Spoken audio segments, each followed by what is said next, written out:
This is Rhea, and this is Just the Who of Us, where we talk about a range of topics, including life events, current events, spirituality, entertainment, family relationships, as well as answering listener questions and more. I'm really excited to have you on right now, because a lot of what we talked about, well, all of what we talked about this time last year was holiday grief, and here we are again. So I know that your expertise in the field of grief, fortunately and unfortunately, it is super helpful this time of year. I know personally people who have lost spouses, parents, siblings, and for those who celebrate holidays, it's just kind of a time where this loss becomes more apparent because there's things going on that the person isn't going to be at and things like that. So that's why, we've kind of decided to do the holiday grief thing last year and this year, because it's just, and if you don't celebrate or if you aren't experiencing that grief yourself, it's also a good way to learn how to support people who are experiencing grief, because that's important too, to know how to support people who are, and kind of like we discussed last year, supporting yourself through supporting others who are grieving just like you are. So those are kind of the things that we touched on last year and that we'll touch on again this year, because time has passed and these are really good points. And then if there's anything that you want to throw in, go for it. Well, this time of year is especially hard because of the emphasis on family. Yes. And I mean, it's all about Thanksgiving is all about family. Christmas is all about, the kids or grandkids or whatever and family. New Year's is about, couples, kissing at midnight. And then, of course, February, you've got Valentine's Day. Yeah. So, these next few months are really rough if you've lost somebody. And it doesn't have to, be a spouse. It can be a parent or a child or a cousin that you were, close to, or, pretty much anybody. And every year is different. It may be your first year without them and it's really, really hard, or it might not be as hard as you thought. But then the next year, then it's hard. You can't predict. You can't predict how you're going to react to something.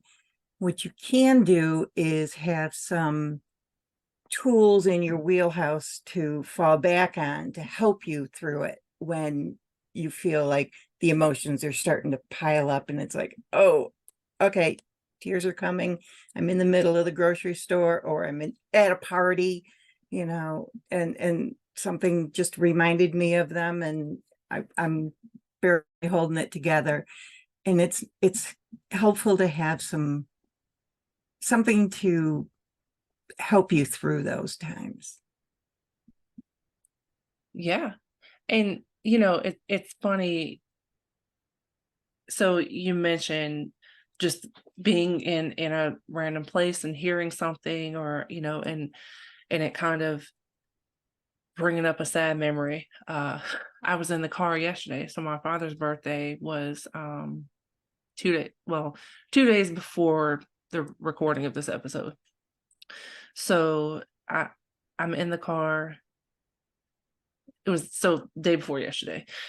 I'm in the car and I'm with my eldest son. We were going to work and this song by Journey comes on, and it's, Journey is one of the top bands that my father listened to. It's him and my stepmom, like one of their songs is by Journey, and I listen to Journey from time to time. So I like just get so I just want to start crying. And I'm like, but it was so unexpected, but it wasn't the same because I knew it was his birthday.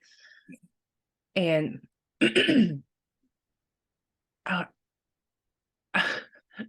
my son, who, I say he's a character because he knows when to act goofy to make you feel better.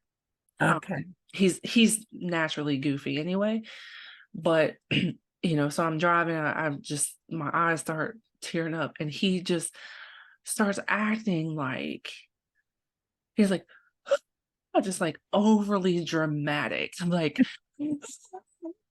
and I could not stop laughing to the point where I wasn't crying anymore from being sad. I was crying because I was laughing so hard. And I just like, thank you. He goes, you feel better now? Oh, Just that's so sweet. dramatic to just stop. You feel better now? And I was like, I do, thank you. Like, so, it, 2 points that I want to make. So try to surround yourself with people who are going to support that. Mhm. And it's also okay if the person around you doesn't know how to support that, because not everybody does. Yeah. You know, you might be at work, you might be somewhere, with somebody who you aren't close to, or whatever the case may be. They might just not know how to console you. Uh, give people, give patience to people who don't know what to do, but also try to surround yourself with people who can support you when you can. Right. Right. We don't always know when it's going to happen. Mm-hmm. And it's okay to laugh instead of cry. You're Yeah. not Yeah. you're not disrespecting anybody because you're Right. laughing. Um, Laughter, releases the serotonins in the brain, which makes you feel better. Tears, crying does to a point as well. Um, as long as you don't, as long as you cry for a time and then it's over and you feel better. If you cry and it don't feel better, then you need more than just tears. You need to pull yourself out of it in another way, like you said, being around somebody that supports you and is goofy and can make you laugh, or by remembering something that makes you laugh about the person or that time of year. If you'd been alone and you felt like crying, I would have said go for it. Careful when you're driving, though. That's you know you can get teary-eyed and maybe a few tears, but you can't really sob while you're driving. You need to pull Yeah. over. I've done Yeah. that. Mm-hmm. But yeah, I mean, you kind of have to know yourself to know, okay, when you feel it, the emotions start coming. For me, it's in the throat. My throat tightens up, and my of course the eyes get watery and all. And when I start feeling like that, if I can catch it early enough, then I don't cry. Uh-huh. But if I can't and I start crying, I either explain to somebody, this song just reminded songs and smells Really? smells often. There was a study done, and smells are the most tightly woven sense with memory, more than sight or hearing or touch. It's smells. Yeah, Wow. you can smell something, like when I smell tobacco, pipe tobacco. I Uh-huh. remember either my grandfather or my father, because they both smoked pipes. Okay. um, Hmm. Ribbon candy, that has a special smell to it. Uh-huh.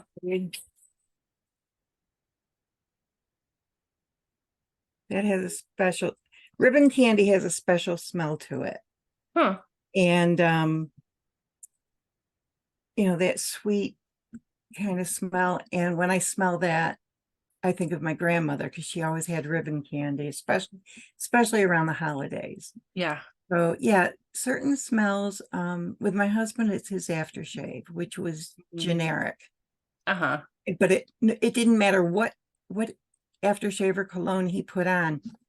After about half an hour or so, it smelled exactly the same. It was Yeah. his body chemistry that changed it. So when every once in a while I'll still smell that. Like I'll just be sitting watching TV and I'll ask my son, did you put on cologne today? No. Oh. And there's, I don't know where it's coming from. So Hmm. must be him saying hi. Right, right. Either that or I'm a little nuts. No, but it makes sense though, because smell is, I want to say, more of a physical Yeah. thing than a memory. So like hearing a sound or a voice or smelling something is more physical than a memory. So Yeah. it makes sense. I mean, like you smell apple pie. Yeah. Or pumpkin pie, especially, you think of the holidays. There's Yeah. certain smells you associate with a time of year. Yeah. The smell of autumn leaves. Yeah.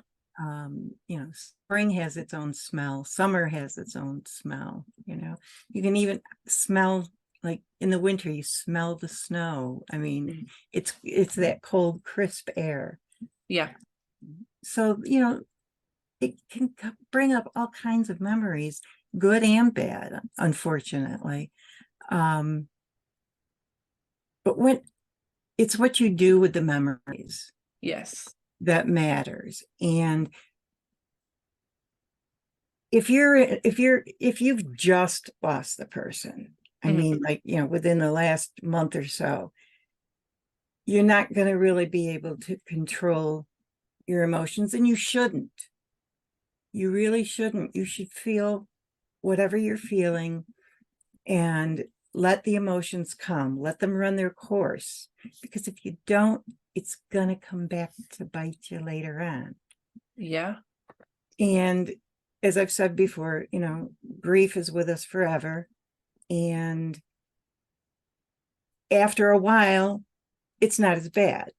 Yeah. It's easier to handle. But there are still times, even 12 years later, I'm brought to, tears from a memory or a thought or just because. Yeah. And it's what I do with those memories. Sometimes I can turn them around and laugh and smile and say, oh, that was a good time. Or, if it wasn't a good time, I go, okay, well, I'm glad that's over with. Yeah. You can control what you're feeling. You can control what you do with what you feel. Your response to your feelings. Yeah. Yeah. You shouldn't ever push a feeling away. I mean, sometimes even fear. That's fear. You've lost somebody and you're afraid you're going to lose somebody else. Yes. Yeah. Yes. Yeah. You lose one parent and you think, oh my God, when's, is she going to go next? Or, that kind of thing. And, or, okay, the oldest uncle died. Now who's next? You do that. Yeah. And that if you're especially close to that oldest person, the anticipation of the loss can be almost as impactful as the loss itself. Yeah. So if the person's not ill, think happy thoughts. Try to spend as much time with the person as you can so that those are the memories that you'll have. Yeah. And you won't have regrets. I know I think it's important to acknowledge the kind of take it as it comes thing, because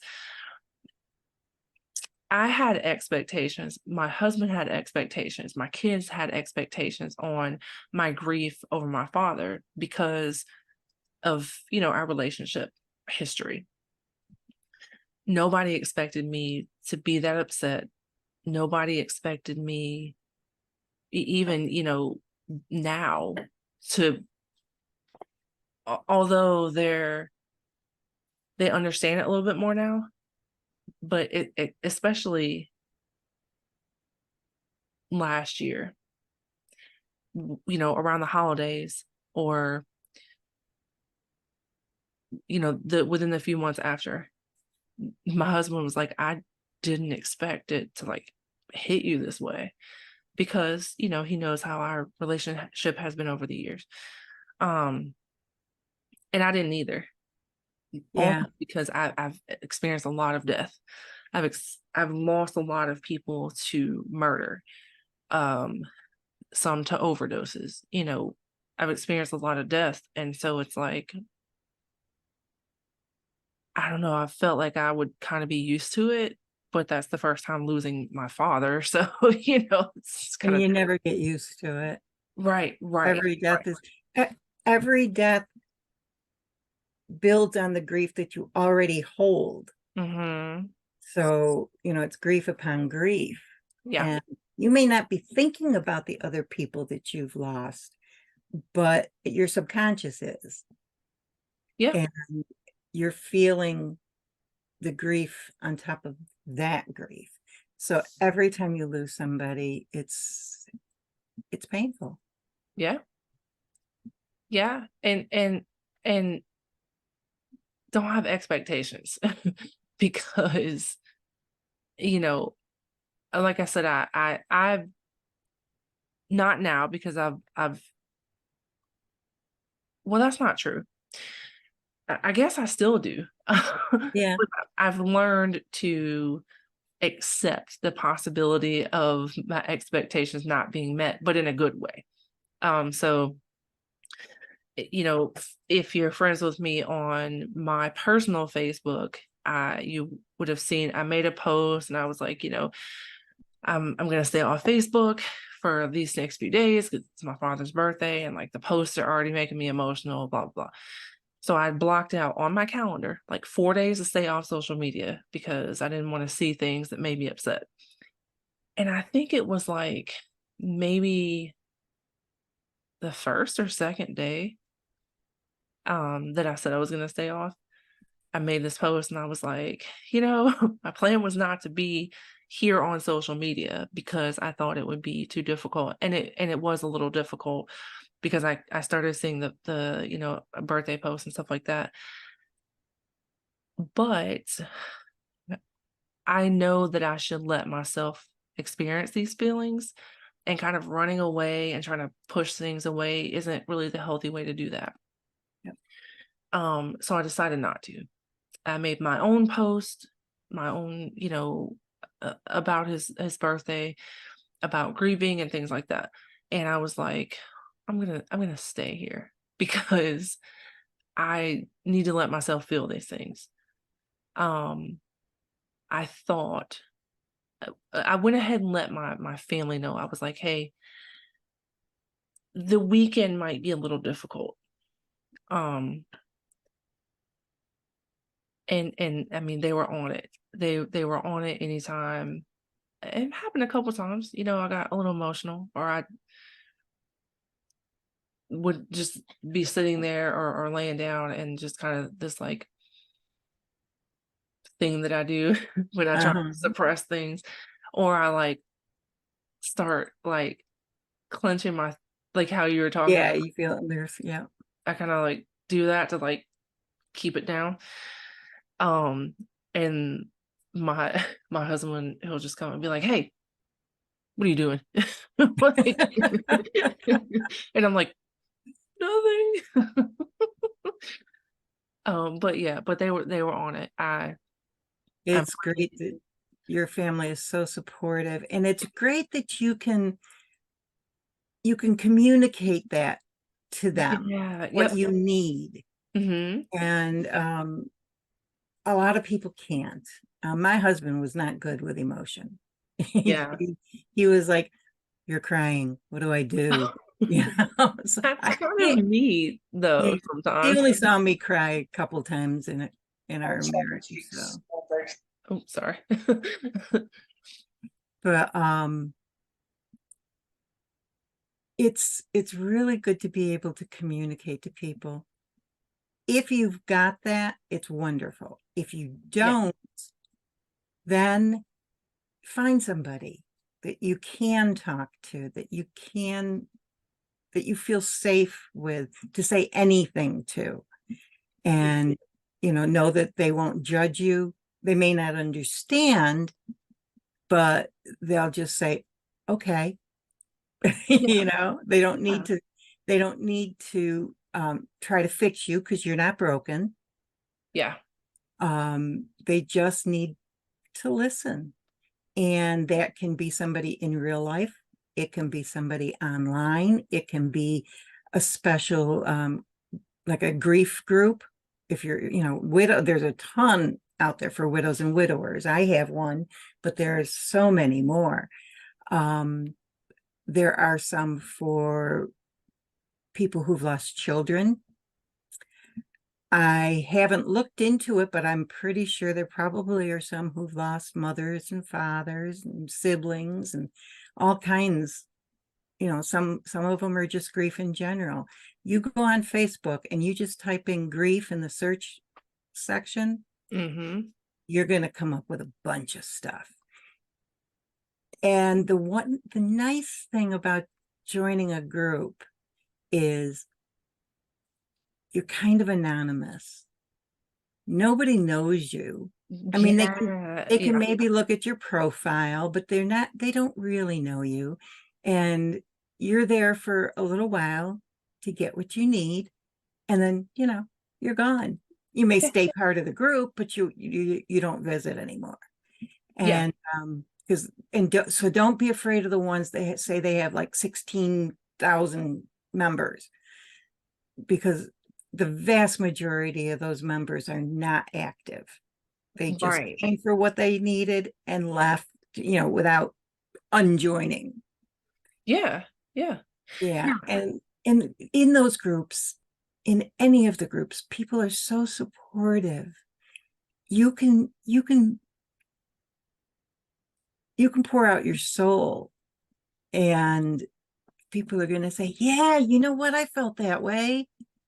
Um, if your in-laws are just being jerks, and about your husband's death, and they're just terrible people. Luckily mine weren't. Um, you can talk about that there, and maybe somebody else has been through the same situation and might have something to offer, a Yeah. way, something to do, something to say, or just knowing that you're not the only one that feels that way. I know with me, the emotion that surprised me that I really was not expecting was anger, because I knew he was going to die. Thought I was prepared for it. Well, Yeah. you're not really.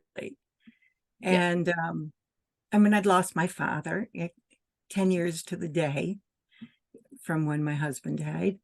And so I thought, okay, well, I know what grief feels like. Well, no, not for grief of a spouse. It's different. And go ahead. Well, to that point, I want to point out too that like you said, every loss is different. So, how I was saying that I lost people to murder, Mhm. overdoses, and things, and it's okay to grieve every single loss because every single loss is different. And as just like losing a parent, as to losing a spouse, losing one sibling to the other. If Yeah. you're the youngest sibling and you're older, your siblings start to pass and they go before you, losing the oldest next to the second is going to be different. Every relationship that you have with every person is different, and so grieving their loss is going to be different too, and that's okay. and it's I'm okay in to cater to each one of I'm them. in denial about losing my siblings, by the way. Yeah. It's just not going to happen. I was Right. like that with my parents too, and look what happened. They're both gone. Well, luckily my sister is younger than me, so I have one older hopefully, and two younger. yeah. And I know the one that's only 2 years younger than me, he's going to live forever. He's so healthy, it's ridiculous. He's, clean eating, he runs, he does all kinds of stuff. So he's Oh, going to outlive us all. he But he's who I need to be more like. yeah, I know. Not a gym membership, you only use the tan, but whatever, you know. Although in the past year he has fallen twice. Well, okay, no. Once he got kicked by a horse and broke his wrist. Oh, Another time he was refereeing a soccer game because he's a professional referee okay. and part-time. And he got tripped and he fell and broke the other wrist almost as soon as the first one was healed. Yeah. Oh no. Oh gosh. Well, So those I'm are not the like only one the random. family's going to wrap in bubble wrap. Yeah. That's what I say. I don't get sick, I get hurt. Yeah. But like you said, though, every grief is different depending on the relationship you had with the person, Mm-hmm. whether it was sudden or not, the manner of death, murder, Yeah. suicide, drug overdose. Those are all separate things that you grieve differently Yeah. than an illness where it's like, at least they're at peace, at least they're not in pain anymore. You can't, Right. I mean, I suppose you could with suicide and drug overdose, but those three especially Yeah. are really hard to grieve publicly Yeah. because people judge. Mhm. There are judgments about that. There are questions they want to know. People, we're all voyeurs. We want to know the details. Did they leave a note? Or, if it was murder, was it drug, were they involved in drugs, or was Right. it Right. random? Was I it would, their fault, basically? Was it their yeah, fault? What yeah. did they Well, do? Yeah. well, I always feel better when it's somebody that they knew, because then it wasn't random. So I'm okay. If Right. the person Right. still is, it's like, okay, it's not Yeah. random. There's not a serial killer out there. I'm okay. Well, and too, if it's okay to grieve indirect deaths too, because it doesn't have to be somebody, that you were a family member or best friends with. Look at Matthew Perry. Yeah. How many of us are grieving over the loss of Matthew Perry? Yeah. I mean, a generation kind of grew up with him. Yeah. He was them, Yeah. on Friends. Yeah. And people are just, they don't know how to feel about it. It's weird because I mean there's been a few celebrity Yeah. deaths, and though they've been natural causes in the sense of, heart attacks and things like that, most of them, old age, Yeah, a lot of them have been a very natural. lot have been that, yeah, most if not all recently within like the past Yeah. couple years, um but they're still weird because it's like, well, he wasn't that old. Yeah. What's his name from 90210? He played the dad on Riverdale. I didn't watch either show, but Um, I think I know who you mean. was it Luke Perry? No, No. I don't think so. Maybe, but the one that really bothered me, and it still bothers me, was Betty White. Yeah, it And was. it's so stupid because she was I mean, she lived a good long life and a good life. Yeah, it was Luke Perry. What was it? He Okay. had a heart he I think he had a heart attack. Stroke. He had a stroke. Um he played Dylan on 90210, and then he was the dad on he played Archie's dad on Riverdale. Yeah. Um let's see, how old? He was born in 1966. So that made him 56 Yeah. this year, he's 56 years old. And this, he 57. died in 2019. So Oh, 53. 53, yeah. I mean, but That's young. I seemed to mean, be in good shape. It doesn't seem like, from what I've read, he had, like unhealthy habits, seemed to take pretty good care of himself, kind of mm, thing. But yeah, it's like, and then sometimes I'm like, well, it's weird because it's like I know that celebrities are just people with talents, right? I'm not somebody who, I mean, I've had celebrity crushes, yeah, but I've never been like, I don't know, like this person is a part of my actual life. yeah. Um, Like I don't buy People magazine. I don't read the Inquirer. yeah, I don't Um, like, my life doesn't involve that person. But it is weird because when they die, mhm. it does affect you. And Yeah, it's like, especially if it's well, somebody that you kind of either identified with the yeah, character that they played yeah, or grew up, watching that show, because it imprints on your brain. yeah, yeah, Musicians as well. yeah, Yeah. And also with both with actors and musicians, we can still see them and hear them. They're not gone. yeah, The characters are still there. yeah, The yeah. songs are still there. John Lennon, they just released a Beatles song. Really? Yes, he had it was partially recorded, um and it was like their very last song, but it was never released. And they used AI to fill in What? spots where his voice, should have been but wasn't. Oh, Yeah, wow. I haven't heard it yet, but I did Yeah, I'm gonna read have to about listen to that. That's, it. Yeah, I tried the day it came out. It's only been out for like a week or two.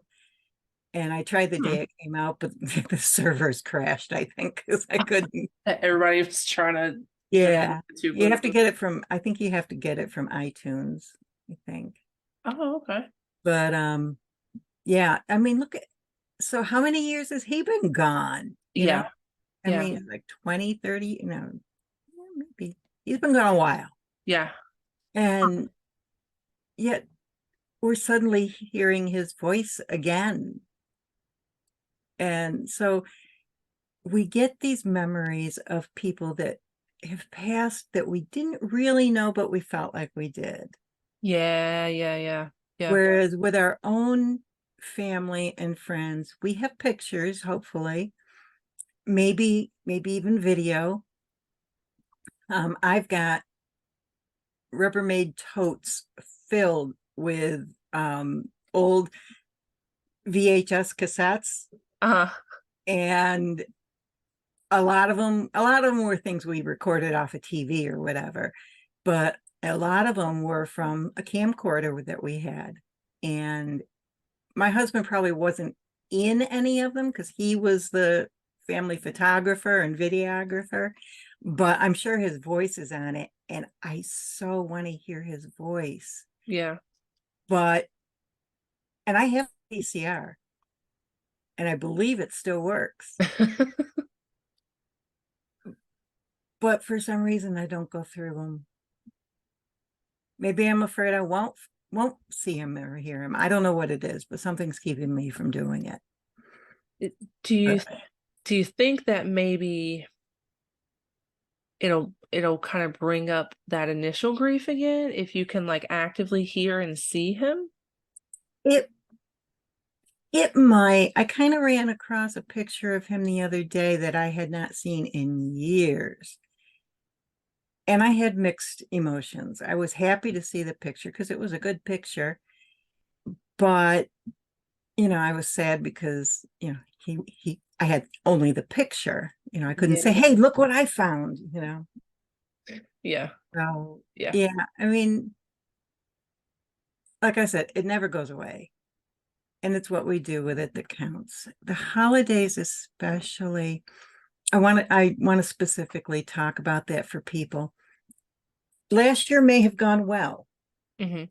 This year may not, and vice versa. Maybe last year you were a basket case, you couldn't handle anything. This year, you're thinking maybe decorating is a good idea. Maybe I can do that. Maybe I can go to a couple Christmas parties. Go ahead, make plans. Just give yourself permission to cancel at the last minute if you really can't do it. Let your host know, if it's a house party kind of thing or a dinner party, let them know that if at the last minute it's just too much for me to handle, I may not come, or I may come but have to leave very early or spend the entire time in the bathroom crying. Just let them know so that they can be supportive. Yeah. Uh, And it's Tra- okay to not go to things. yeah, and It's okay. family traditions don't have to last forever. It's okay to stop doing something you did if it brings up, if it makes you sad. If it makes you happy, do it, Yeah. but if it makes you sad, don't. With my husband, we always celebrated December 6th, which was St. Nicholas Day, and the kids got, presents on that day. Even as adults, they still got something. Well, I don't do that anymore because that was Dan. I didn't grow up doing that. He did. He brought it to the marriage, so I stopped. The kids don't care. They're growing up. They don't care. Yeah. Yeah. But another tradition that we still continue is Christmas Eve dinner is pizza and hot chocolate. Oh, And that's that's from my childhood. So that's why it's okay. I can continue that and feel good about it. yeah. My mother That did that. sounds good. She'd order in pizza and she'd make hot chocolate because she was so busy doing other things. She just didn't have, and she was Yeah. going to be cooking all the next day. Yeah. So she didn't, that's what was easy. And I continued it with my kids. And last year I'm on a no carb diet. So one of my sons works at Domino's and he brought me a